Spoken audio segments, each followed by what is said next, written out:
everyone, and welcome into GCTV. My name is Alyssa Lang here at Williams-Brice Stadium alongside Chris Clark. The Gamecocks handily defeated the Coastal Carolina Chanticleers. Is that how you say that? That's I think right. Chanticleers.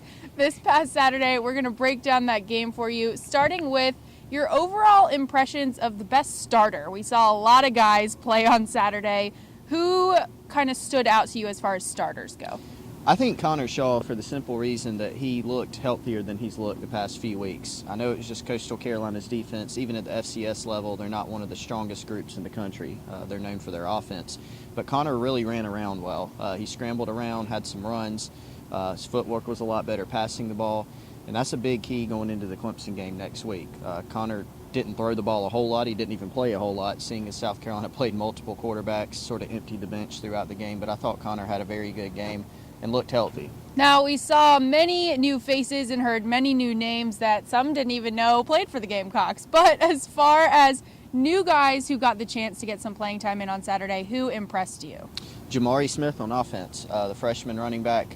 Again, many running backs played, but he got a chance to play, had a 50-plus yard run, went over 100 yards for the first time in his career on just 10 carries.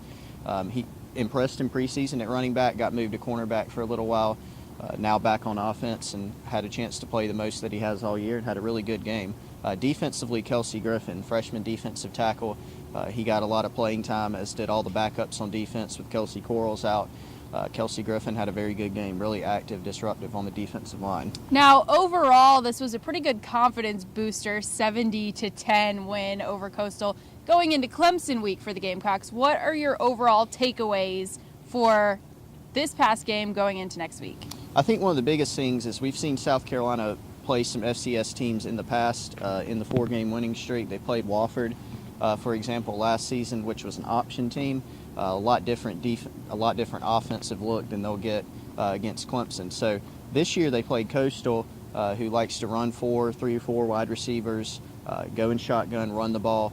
A lot more similar to Clemson than an option team like Wofford. So I think that'll give South Carolina a little bit of a better feel going into that Clemson game. Clemson's got much better athletes, much better players across the board, but it's a little bit of a more similar style to Clemson. I think that'll help them. All right, well, that will do it for this episode of GCTV. Be sure to check out GamecockCentral.com for all your Gamecock athletic needs, and we will see you next time.